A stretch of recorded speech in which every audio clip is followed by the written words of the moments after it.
ఓం కృష్ణాయ వాసుదేవాయ హరయే పరమాత్మనే ప్రణతః క్లేశనాశాయ గోవిందాయ నమో నమః. ఓం వసుదేవసుతం దేవం కంసచాణూరమర్దనం దేవకీ పరమానందం కృష్ణం వందే జగద్గురుం. శ్రీ రాధాకృష్ణాభ్యాం నమః. కృష్ణం వందే జగద్గురుం, అర్జునం వందే జగదేక వీరం. సాధారణంగా మనందరం కూడా బ్రహ్మముహూర్తం అంటూ ఉంటాం. ఈ బ్రహ్మముహూర్తం అనేటటువంటిది అసలు ఎప్పుడు ప్రారంభం అవుతుంది అంటే ఉదయం తెల్లవారుజామున 3 గంటలకు ప్రారంభం అవుతుందండి. మరి ఎప్పటికి అయిపోతుంది అంటే ఎగ్జాక్ట్గా 48 మినిట్స్ ఉంటుంది. అంటే మనము సూర్యోదయం తర్వాత ఈ బ్రహ్మముహూర్తంలో మనందరం కూడా ఈ యొక్క పూజా పునస్కారాలు ఇవన్నీ కూడా మనం చేసినట్లయితే మంచిది. ఎందుకు మరి 3:30 నుంచి ఉదయం 48 నిమిషాలంటే 4 అయిపోతుంది అనుకోండి.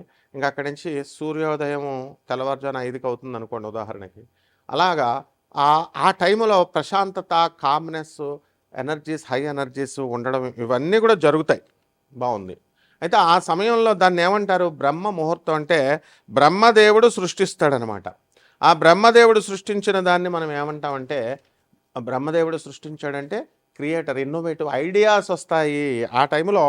ఎవరికైనా సరే, నేను నా పర్సనల్గా నా చిన్నప్పుడు అనుభవం చెప్తున్నాను.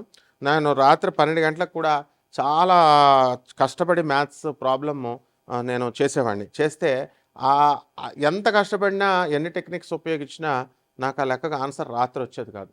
తెల్లవారుజామున మా అమ్మగారు నిద్ర లేపేవారు 4 o'clockకి. లేచి నేను ఆ లెక్కను చేయగానే సేమ్ ఫార్ములాస్, రాత్రి వాడినటువంటి ఫార్ములాసే వాడేవాడిని, మార్నింగ్ వచ్చేది. అది డిఫరెన్స్ ఏంటి అనేది అర్థమయ్యేది కాదు. అంటే కొత్త ఇన్నోవేటివ్, బ్రహ్మదేవుడు అంటే సృష్టికర్త. కొత్త ఐడియాస్ సృష్టించబడతాయి, కొత్త ఇన్నోవేటివ్ ఐడియాస్ వస్తాయి మనకి. కాబట్టి ఎవరైనా సరే ఏ పనైనా సరే, ఇప్పుడు సీతామహాలక్ష్మి మరి పగ తీర్చుకోవాలనుకుందనుకోండి, యక్షిణి అనుకోండి, అప్పుడు ఆ మార్నింగ్ లేస్తే ఆ యక్షిణి ప్రసన్నం అవుతుంది. అండ్ రివెంజ్ తీర్చుకోవడానికి వచ్చేటటువంటి ఐడియాస్ మనకి ఎన్నో వస్తాయి ఈ రకంగా అనమాట.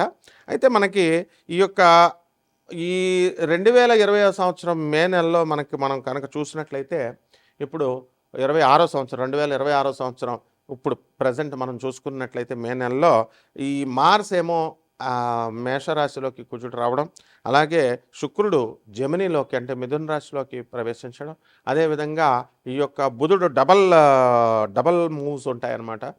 మే 11 దగ్గరికి వచ్చేసరికి చక్కగా మే 15కి బుధుడు వృషభ రాశిలోకి, ఆ తర్వాత మే 29 తర్వాత ఈ యొక్క మిథున రాశిలోకి రావడం జరుగుతుంది. ఇక కేతు సింహరాశి, రాహు కుంభరాశి, శని రేవతి నక్షత్రంలోకి మారాడు. బాగుంది. ఈ యొక్క మార్పుల వలన ద్వాదశ రాశుల వారికి కొన్ని మార్పులు వస్తాయి. కొన్ని రోగాల విషయంలో కానీ, అలాగే కొన్ని సాధనల విషయంలో కానీ ఏం చేసుకుంటే బాగా డెవలప్ అవుతారు ద్వాదశ రాశుల వారు అనేది మనం చెప్దాం. అసలు ఫస్ట్ ఏమొస్తాయి అంటే, మనకి గరుడ పురాణాన్ని మనం తీసుకుంటే 28 సీవియర్ పనిష్మెంట్స్ ఉన్నాయని మనం చెప్పుకున్నాం. అందులో నరకాలు అనేటటువంటివి చాలా ఉన్నాయి. ఎన్ని నరకాలు? 28 నరకాలు. అవి పనిష్మెంట్స్ అనమాట. అవి ఏంటంటే కరెక్షనల్ సెంటెన్స్. వ్యక్తి చేసినటువంటి తప్పుల్ని, సిన్స్ని ఇక్కడ ఎలాగైతే బాలల జైలు కరెక్షనల్ సెంటెన్స్ అంటాం, అలాగే పెద్దవాళ్ళ జైలును కూడా ఏదో శిక్షలు వేయాలని కాదు, కరెక్షన్ చేసి మళ్ళీ మిమ్మల్ని మంచి పౌరులుగా, క్రిమినల్ మెంటాలిటీ కానీ క్రిమినల్ ఐడియాస్ రాకుండా సమాజంలో మంచిగా బతుకు అని చెప్పడానికి. ఇట్లాంటి లక్షణాలని యక్షిణి నచ్చుతుందనమాట. అంటే యక్షిణి అమ్మవారికి కావాల్సినటువంటి ఇదేంటంటే ప్యూర్ మెంటాలిటీ కావాలి. అయితే చాలామంది ఏం చేస్తారండి, ఏమంటే నేను యక్షిణి సాధన చేస్తానండి అని అంటారు. ఆశ ఉండడం మంచిది, అండ్ సిద్ధి కలగాలని కోరుకోవడం కూడా చాలా మంచిది. కానీ ఆ యక్షిణికి కావాల్సినటువంటి ప్యూరిటీ అంటే ప్యూరిఫైడ్ థాట్స్ ఉండాలి. ఎక్కడున్నాయి ఇప్పుడు ప్యూరిఫైడ్ థాట్స్ చెప్పండి?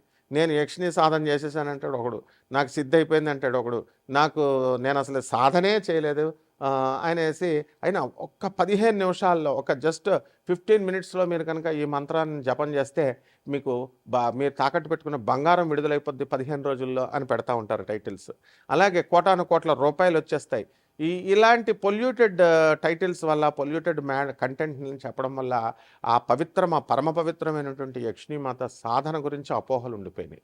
చాలామంది యూట్యూబ్లో చెప్పేటటువంటి వాళ్ళంతా కూడా కేవలం యూట్యూబర్స్, దే ఆర్ నాట్ సాధకాస్. నేను గురు పరంపర నుంచి వచ్చాం కాబట్టి ఆ యక్షిణీ సాధన చేశాం కాబట్టి మా గురువుల పేర్లు మీకు అందరికీ ప్రపంచం అంతా తెలుసు. ఎన్నో వీడియోస్ ఫాలో అవ్వాలి నా వీడియోస్ని. మరి అటువంటి ప్రపంచ ప్రఖ్యాత అయినటువంటి ఈ యొక్క నా గురు పరంపరని మనం చూడాలి అంటే యు గో త్రూ బ్యాక్ వీడియోస్కి వెళ్ళండి. అది సాధన చేయాల్సినటువంటి లక్షణం. సో ఈ యక్షిణి అమ్మవారు ఫస్ట్ ఏమిటంటే ఒకడు చెప్తాడు, ఏమంటాడు, చనిపోయిన వాళ్ళు కోరికలు తీరకపోతే ఆ యక్షిణీ మాత అవుతుంది. ఆత్మ చనిపోయినటువంటి మరి ఇంకా ప్రేతానికిను యక్షిణికి తేడా ఏముంటుంది?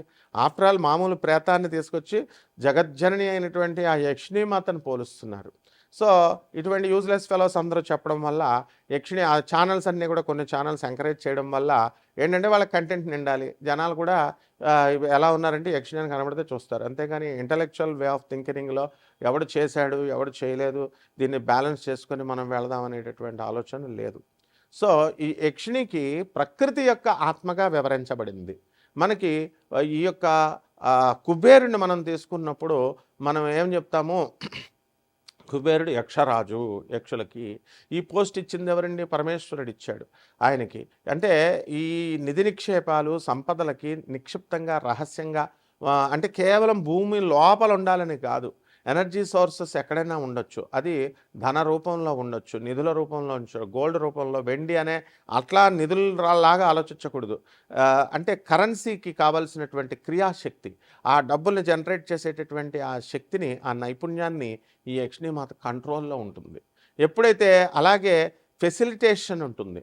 అంటే ఇప్పుడు మనము ఒకళ్ళని అప్పడితే వారి దగ్గర డబ్బు లేకపోవచ్చు. డబ్బు లేకపోయినా సరే, డబ్బు లేకపోయినా అవతల వాడు ఇంకొకటి దగ్గర చూపించడం, ఇంకో బ్యాంకుని చూపించడం, ఇలా ఏదో రకంగా ఆ లింక్ని తీసుకొచ్చి సక్సెస్ చేసేటటువంటి శక్తిని యక్షిణీ శక్తి అంటారనమాట. దీనికి ఈ యొక్క మోక్షాన్ని కూడా ఇప్పించగలిగేటటువంటి శక్తి యక్షిణీమాతకు ఉంది. అయితే చాలామంది యక్షిణిని ఫ్రెండ్ లాగా చూడు, యక్షిణిని లవర్లాగా చూడు, యక్షిణిని ఇలాగా మదర్లాగా చూడు, ఇలా రకరకాలుగా ఎవరికి వాళ్ళు చెప్పుకుంటూ వెళుతున్నారు. ఏ స్వరూపాన్ని అయినా సరే, స్త్రీ స్వరూపాన్ని, యక్షిణి స్వరూపాన్ని తల్లిగా మాత్రమే చూడాలి. ప్రియురాలుగా, లవర్గా, ఆ తర్వాత ఈ యొక్క ఫ్రెండ్గా ఆ చనువు తీసుకొని చూస్తే మీరు వెంటనే ఆమె మీద జోకులేస్తారు, ఆమె వెంటనే మీ పళ్ళు పీకేస్తుంది. ఎందువల్లంటే యక్షిణి కోపం ఎక్కువ. కాబట్టి మీ యొక్క కండిషన్స్ని ఆమె వింటుంది. ఇప్పుడు ధన యక్షిణి ఉంది, మీకు సంచులు కొద్దీ ధనాన్ని తెచ్చిపెట్టేస్తుంది, మీకు బంగారాన్ని తెచ్చిపెట్టేస్తుంది అని చెప్పేసి ఒక జ్యోతిష్కుడు చెప్తాడు. ఏం తెలుసు అసలుకి వీళ్ళకి యక్షిణికి? యా దేవి సర్వభూతేషు నిద్రారూపేణ సంస్థిత నమస్తస్యై నమస్తస్యై నమస్తస్యై నమో నమః.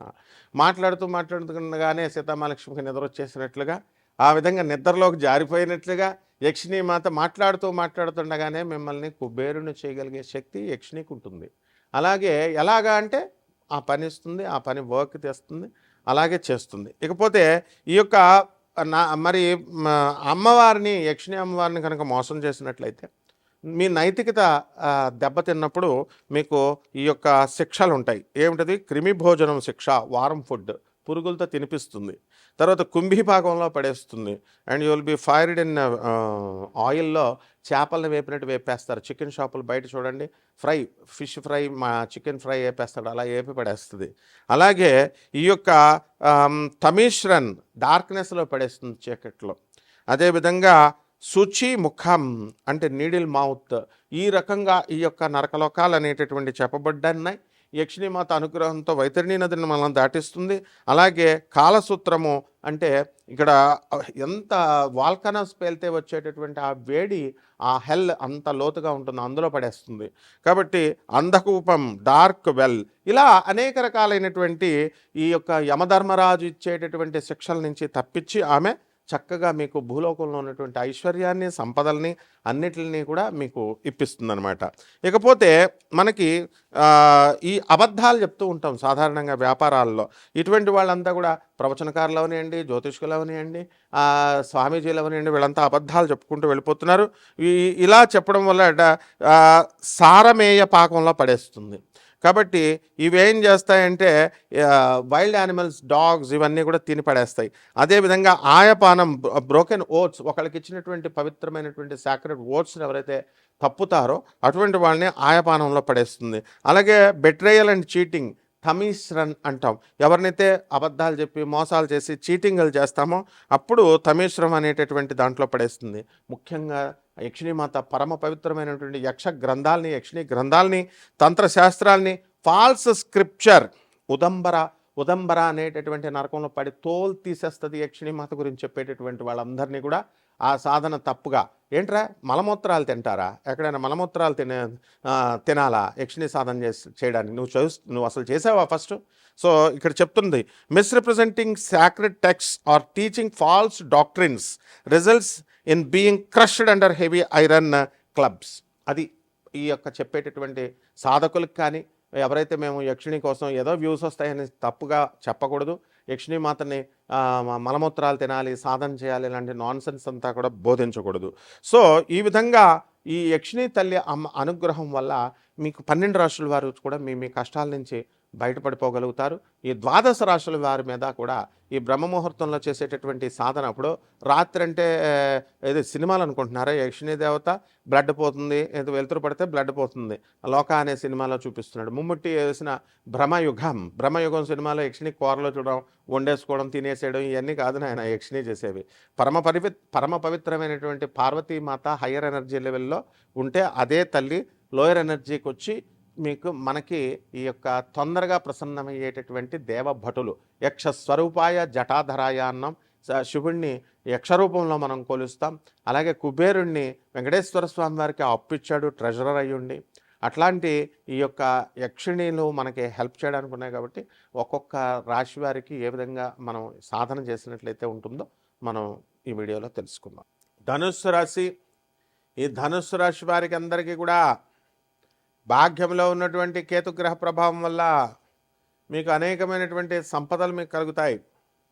చక్కగా కోటీశ్వరులు అవుతారు. మీరు ఎప్పుడూ కష్టపడకుండా అవుతారా? యక్షిణి సాధన వల్ల అవుతారు. కష్టపడాలి కూడా.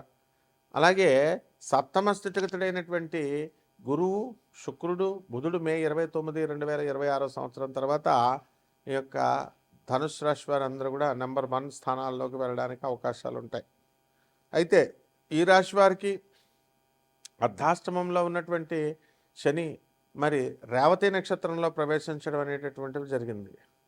కాబట్టి దాని రీత్యా ఏమవుతుందంటే మనకి చక్కగా ఈ యొక్క శనిగ్రహ ప్రభావం వలన సాధనలో మీరు ముందుకు వెళ్ళగలుగుతారు. అలాగే కుటుంబంలో జరిగేటటువంటి కొన్ని కలతలు ఏవైతే ఉన్నాయో అవన్నీ కూడా తొలగిపోవడానికి అవకాశాలు ఉంటాయి.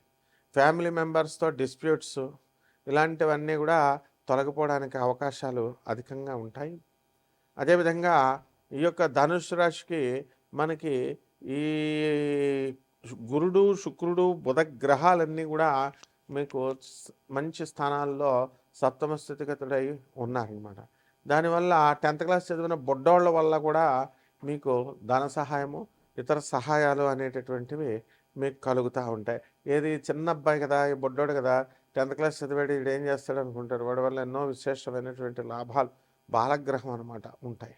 అలాగే ఈ యొక్క బుధుడు షేర్స్, స్పెక్యులేషన్స్, చిట్ ఫండ్స్ ఇలాంటివన్నీ కూడా బ్రహ్మాండంగా చేయడంలో సిద్ధహస్తుడు.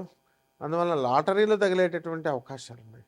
అండ్ ధనుసు రాశి వాళ్ళకి కూడా ఏమండి చాలా మా భార్యాభర్తలు మేమందరం కూడా చాలా అన్యోన్యంగా ఉంటున్నామండి. కానీ మరి దేనికి అన్యోన్యత లోపం లేకపోయినప్పుడు అంటే మీరంతా కూడా వ్యాపారాలు చేస్తున్నారు. వ్యాపారాలు చేసినప్పుడు ఎక్కడి నుంచి చేస్తున్నారు? అనేక రకాలైనటువంటి వ్యాపారాలు చేసినప్పుడు ఆ వడ్డీలు తీసుకొచ్చారు. చాలా ఖరీదైనటువంటి వడ్డీలు, ఎక్కువ రేటు వడ్డీలకి తీసుకొని వచ్చి మనం పెట్టాం. ఏమండి ప్లాట్లు అమ్మడవట్లేదండి, అలాగే మేము కొన్నటువంటి సైట్లను డెవలప్ చేసామండి, ఈ లేఅవుట్లు వేసి ఇవన్నీ కూడా అమ్మడవట్లేదండి అని బాధపడుతూ ఉంటారు.